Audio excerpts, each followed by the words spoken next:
Hey, welcome back. I hope everybody had a nice lunch. And I'm opening the third session of our first day. And I'd like to invite Shira Wilkof. Shira specializes in transnational history of modern urbanism and the spatial disciplines, with a focus on environmental thought and the Middle East.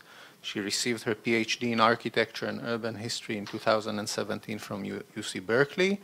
Shira is currently a Spinoza postdoctoral fellow at the University of Haifa, where she's preparing a book manuscript on mid-20th century professional transnationalism, using the case of Zionist Israeli planning as a distinct encounter between Central European modernism, British imperial planning, and Zionist settler society. Shira, please.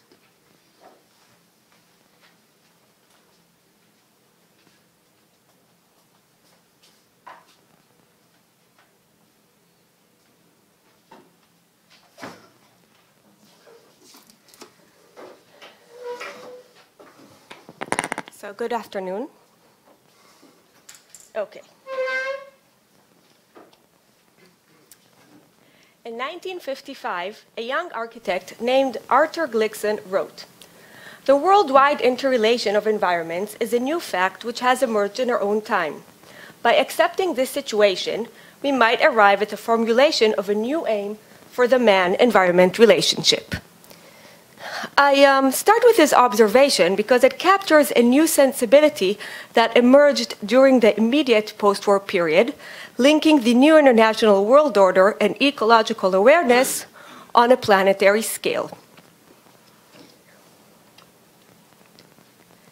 After 1945, high modernist developmentalism, based on modernization, industrialization, and human mastery of nature, reigned as the leading paradigm for building a new, peaceful, and prosperous future. Leading, but not absolute, as against it, there emerged an alternative vision for post-war development, focusing on environmental viability as key for securing the future of humankind and democracy. And Glickson continued, "In vast areas of the world, man has become a pathogen, a disease of nature. And there is a high degree of probability that when the host, that is nature, dies, so does the pathogen.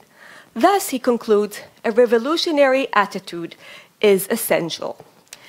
Glickson, I argue, was part of a group of internationalist scientists, intellectuals, and policymakers who, by enlisting new structures of international governance, sought to redirect the planet off a trajectory that was leading towards catastrophe.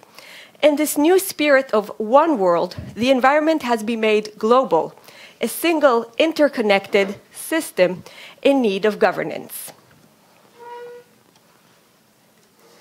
Increasing scholarship has turned to exploring this internationalist moment as a missing link connecting between the more familiar terrain of the pre-1945 nature conservation movement and the emergence of environmentalism as a mass movement in the late 1960s, 1970s. These studies reveal how UN agencies, most notably UNESCO, fostered new kinds of environmental knowledge and exchange. These hubs served as hotbeds for creating an alternative environmental worldview, to the extent that they produced, as environmental historian Arthur Junt argues, a starkly contrasting, competing vision to mainstream development in economic growth. Now, while much work has explored the scientific, diplomatic, and legal networks that were part of these new forms of international governance, one crucial group, I argue, is glaringly missing: high modernist architects and planners. Yet it is precisely this group that produced perhaps the most far-reaching ideas on how to mobilize a new environmental trajectory for modernity. This group gravitated away from the dominant architectural discourse of the modern movement, enamored with the emancipatory power of the machine. Instead, they turned to emerging environmental nodes, especially to the UNESCO-affiliated IUCN, the International Union for Conservation of Nature. While modernist architects focused their limited environmental interest on design elements within the built environment, such as climate and energy consumption, and a lot of that was part of course, of the so-called tropical sciences in the colonies, this group focused on matters of large-scale planning and the broader impact of human settlement on ever larger spatial tracts. Enlisting both their technocratic zeal and especially the practical experience gained in post-war developmental projects, they began producing land use schemes for a total reorganization of the relations between nature, society, and economy. For the first time, environmental anxieties over the post-war future, from overpopulation to urbanization to air and water pollution and loss of biodiversity, were articulated and treated by high modernist urban experts. Instead of growth at all costs, they emphasized limits, carrying capacity, and the need for a renewed alliance with the natural world. The cumulative effect of this overlooked constellation of actors, networks, ideas, and activities amounted, I maintain, to no less than an alternative environmental path for modern society. From today's perspective, this trajectory is, of course, of special interest. Scientists of the Anthropocene mark the year 1945 as the onset of the Great Acceleration, a historical turning point from which human impact on the Earth has exponentially accelerated, creating, to quote McNeill and Peter Engelke, the most anomalous period in the history of humanity's relationship with the biosphere, end quote.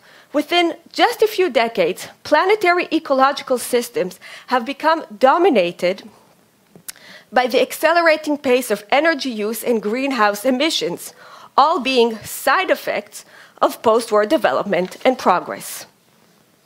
Now, the fact that this unheeded environmental path was being formulated precisely at the moment in which humanity has hastened its powers of destruction highlights how we can read this tale as a history of failure and unrealized opportunities. So what we'll do today is a foray into this unexplored constellation that you can see in the background, which is part of a larger project that I'm working on. I'll focus on the group that's centered around the IUCN in the middle. And the first part will cover their intellectual and institutional origins as well as their ideas. The second part will delve into one concrete model project, an OECD plan for the island of Crete. The IUCN was founded in 1948 at the initiative of UNESCO's first Director General, Julian Huxley, an evolutionary biologist and a longtime conservationist. For Huxley and his friends from the interwar environmental movement, the new internationalist spirit after the war signaled a turning point for the movement. Tapping into the new mechanisms of the international world order, conservation was no longer an elite niche, but a central issue on the global political agenda. The internationalization of nature conservation came along with a profound scientific reorientation within the field. A shift was occurring from the tradition concerned with individual species or national parks to ecology conservation, namely a focus on ecosystems and resource management.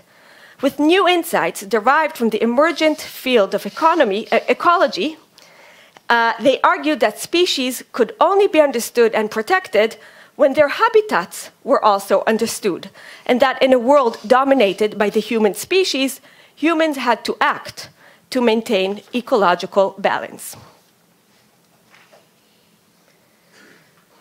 The IUCN soon emerged as a main international conservation organization after 1945. Based first in Belgium and later in Switzerland, it became a magnet for environmental critics of mainstream development, engaging leading conservationists and ecologists such as the American Lee Talbot and the British Max Nicholson. At first, its efforts focused on typical scientific activities, including international data collection and standardization, as well as providing educational programs. For example, during the early 1950s, the IUCN first conceived of what became perhaps its most famous enterprise, the Red Book of Threatened Species, which still continues also today. It's published annually. And in 1961, it contributed to the establishing of the World Wildlife Fund, the WWF, as its fundraising agency. Yet it soon became apparent that this kind of activity lagged far behind the rapid changes occurring in the early years after the war. In face of the modernization boom that was sweeping the world, the IUCN people understood that they were losing time in the struggle against environmental decline and the loss of species and habitats. As a result, the IUCN sought to adopt a proactive approach towards development. As one of them put it in the early 1950s, their challenge was to find a way, quote, to link the protection of nature to the development of the environment and economic growth, end quote. But it was only until 1957 that a subcommittee dedicated to development was actually set up, the Committee on Landscape Planning, and within several years it became a permanent committee within the IUCN. But to do development, you needed to speak the language of development, and that entailed a different set of skills from those at the disposal of the scientists and conservationists at the IUCN. So from the onset, this committee was occupied by a rather unusual group within the landscape of conservation: modernist architects, planners, and landscape architects. These practitioners were drawn to the possibilities of creating a cross-disciplinary environmental task force and linking innovative ecological knowledge with their design practice. Their high hopes, however, soon dashed, and this committee operated in this original form until the early 1970s. Despite its initial intention, it failed to overcome disciplinary divisions within the IUCN, not least because of the scientists' cold shoulder. As a result, it operated as a quasi-enclave of spatial experts within an otherwise body of scientists and conservationists. Their work, nonetheless, remains an unexplored site for bold experimentation with post-war environmental possibilities. So the concept of landscape planning signaled a new field of spatial policy: ecologically minded land use planning. The idea rested on a distinctive professional tool, land use planning, or zoning, a technique aimed at the rational spatial organization of all key human activities within a given area. What had originated in the turn-of-the-century industrial city as an urban expertise had, by 1945, emerged as a public policy expertise at the national level, utilized in large-scale social and spatial engineering programs. In practical terms, key land uses, such as residence, industry, recreation, transportation, and agriculture, were organized within a comprehensive plan. It was this attempt at the total rationalization of space and the social and economic relations embedded therein that gave spatial practitioners their distinct technocratic utopist thrust. By introducing the idea of landscape planning as a new field fusing land use technique, ecology, and society, the committee went a step further than standard professional practice. Its comprehensiveness trumped conventional practice of land use, which limited its focus on human society and its needs. And in the field of ecology, it signaled a path beyond the limited geographical scale of protected ecosystems and biotic communities on which ecologists usually focused, to include an integrative outlook on human-nature relations on a global scale. Or, in their words, the special care of landscape planners is to see the landscape as a whole and coordinate the diverse, specialized land uses into a healthy, balanced landscape. To do this, they must reconcile the machine age into the organic scale and the field of human activities with the needs of wildlife. Core members of the committee all held key roles in modernization projects in their home countries. They were part of a young generation whose formative professional experience had been forged in the context of wartime and post-war reconstruction campaigns.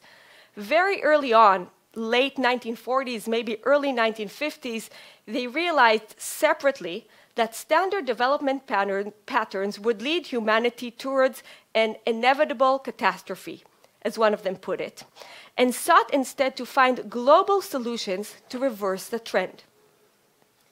Within the founding core, these 4 members were especially influential, but there were other co-founders from both the Global South and the Eastern Bloc, such as these 2 below, and you see them below. I don't know anything about them. I'm still in the process of learning the extent of their contribution and how the global power relations were embedded within the group's dynamics.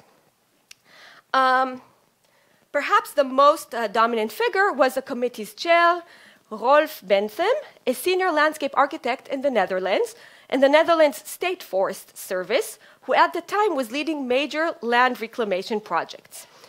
In the background was a centuries-long Dutch tradition of flood control and land reclamation, which came to a peak during the post-war period as part of massive state-led operations. Bentham and his team were given the task of planning completely new man-made regions in the reclaimed lands. Also influential were Sylvia Crow and Brian Hackett, who were among the most prominent landscape architects in post-war Britain and played key roles in national reconstruction. Crow, for example, had been appointed a consultant to the Central Electricity Generating Board, in which capacity she was engaged in developing Britain's energy infrastructure, nuclear power plants, transform stations, power lines, wires, and the like.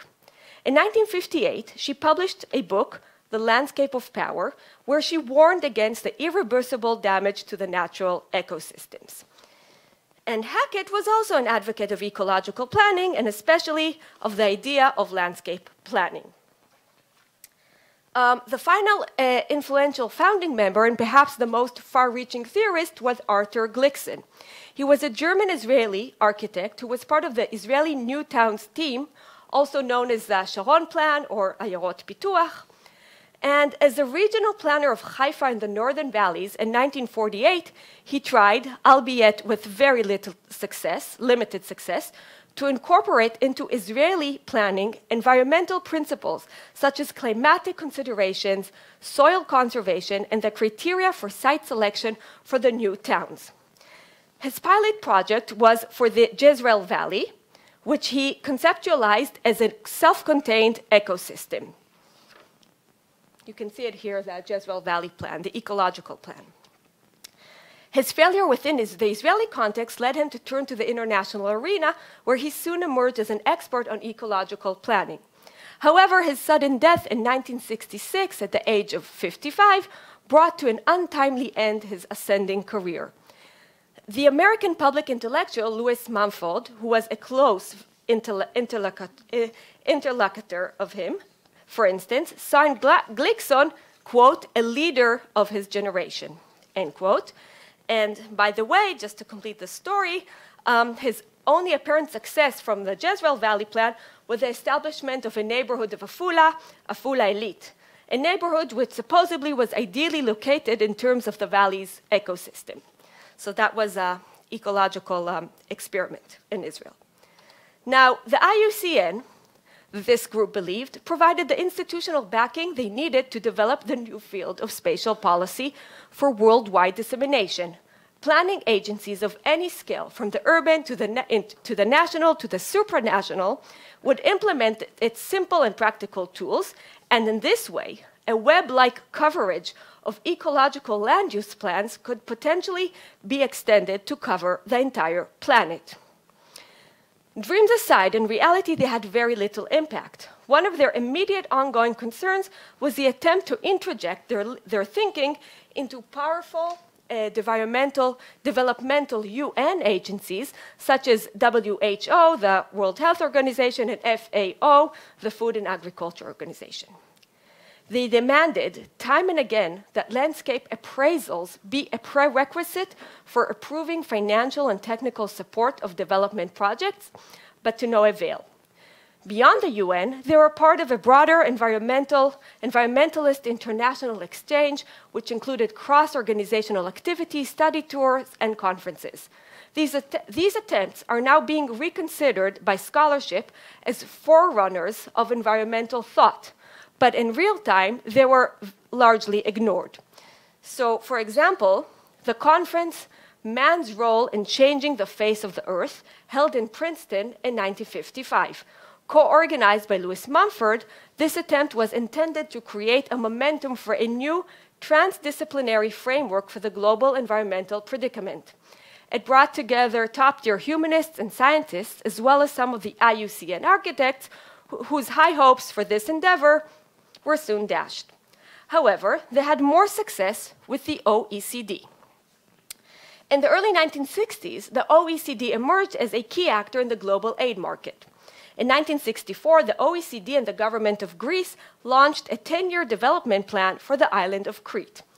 The plan was commissioned to an Israeli planning team as part of the opening of the global aid market to new actors beyond the main powers of the global north.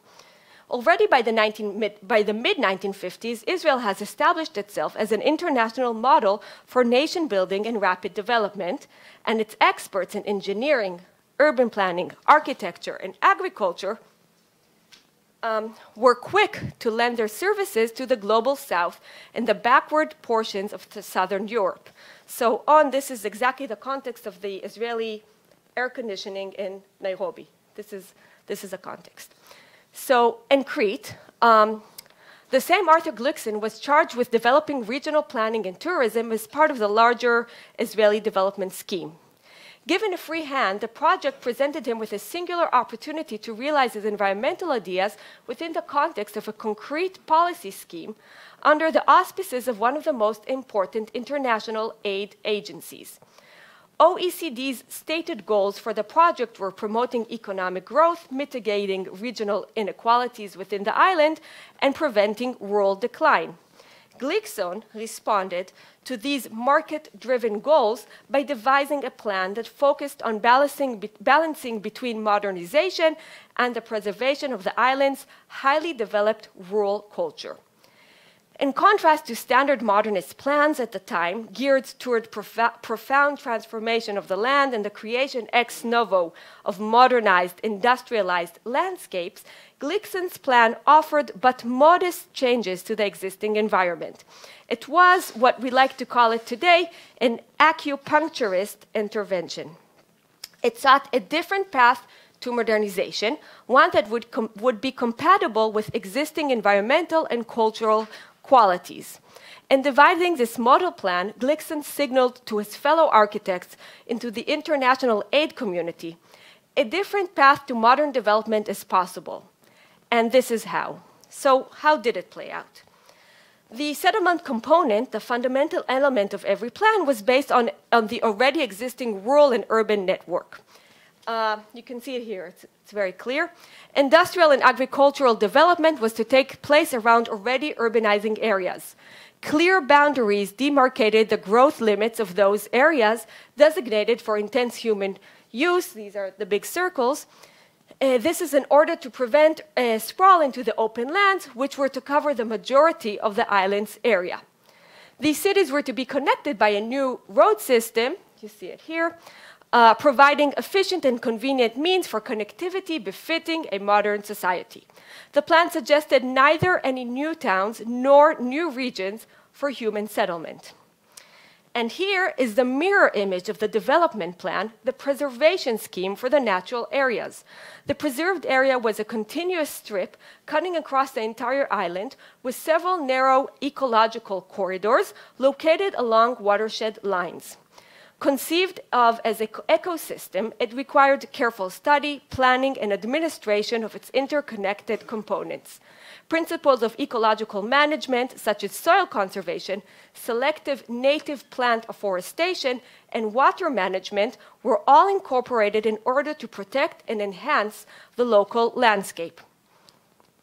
Within this system, Glickson planned a Cretan trail, which would serve as a backbone for the entire island's natural areas. It's the lines, basically, the black lines. This project was inspired, of course, by the American Appalachian Trail, initiated by Benton McKay, one of the leading American conservationists, and Glickson and McKay had an ongoing exchange over this Cretan plan. Based on the preservation of the island's scenic landscape, international tourism was to serve as the economic backbone for earning foreign income. And indeed, the plan detailed guidelines for mitigating tourism's negative impact on the local landscape and culture, controlling its spatial circulation, etc. You can see it here. This proposition, in effect, undermined the economic underpinnings of the overall plan prepared by his Israeli compatriots. Their plan was based on mechanization, industrialization, and especially the shift from family farming to exportable large-scale agriculture. Glickson found the latter particularly devastating for the island's tradition and nature. So, in other words, he showed an alternative path to participating in the global market, one which monetized the protection of the natural world and questioned common catalysts of development. These ideas may seem obvious today, but then they were almost heretical. And indeed, this plan was ultimately submitted to the OECD as a dissenting report, given its dissonance with the overall Israeli scheme. Yet, for reasons not entirely clear, this plan was actually endorsed by the OECD, and in the following year, in 1965, Glickson was commissioned once again, this time to guide the implementation of his ideas. However, his untimely death in 1966 buried his initiative altogether.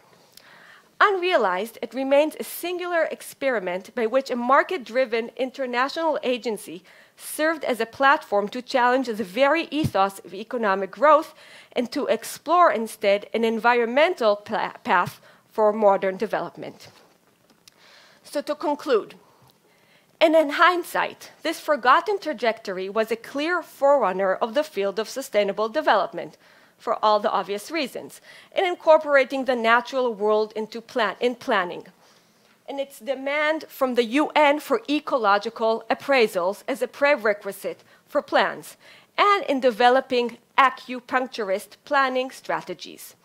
As such, it serves in effect as a laboratory of proto-sustainability, prefiguring much of today's debate on and within the more applied, solution-oriented approaches to the Anthropocene. But more broadly, what would have happened if landscape planning had been adopted by powerful UN developmental agencies and somehow had become the binding global planning standard? I dare to propose not that much. Like today, architectural interventions were an architectural intervention would probably only serve to mitigate the detrimental effect of business-as-usual global capitalism, making the spatial impact a bit more bearable, adjusting here and there. These modernist planners saw in spatial organization and land use planning as a transformative tool that could actually revolutionize society-nature relations. But this stood no real chance against humanity's addiction to fossil fuel, meat consumption, car use, and consumerism. As such, it ultimately could have done little to prevent the processes of global warming, a phenomenon far beyond their ecological and catastrophic imagination. Yet, as a road not taken, it opens a window onto the historical contingency of its moment by showing that there were various possible courses of action, multiple options to choose from. As such, this story differs in one major aspect from other cases of environmental what-ifs. That this is not a story about a technical or scientific turning point with destructive but unpredictable results. Rather, it is a story about a conscious decision made by the international community to ignore environmental options at a particularly crucial moment. And as such, it is a tale about human decisions, emotions, and reactions, about knowing, yet at the same time denying impending catastrophe. A tale all too familiar today. The mid-20th century road chosen is the one on which humanity continues to march today at an ever-accelerating pace. The various courses of action of that previous planetary threshold invite a new historical imagination of the nuances and possibilities both then and today.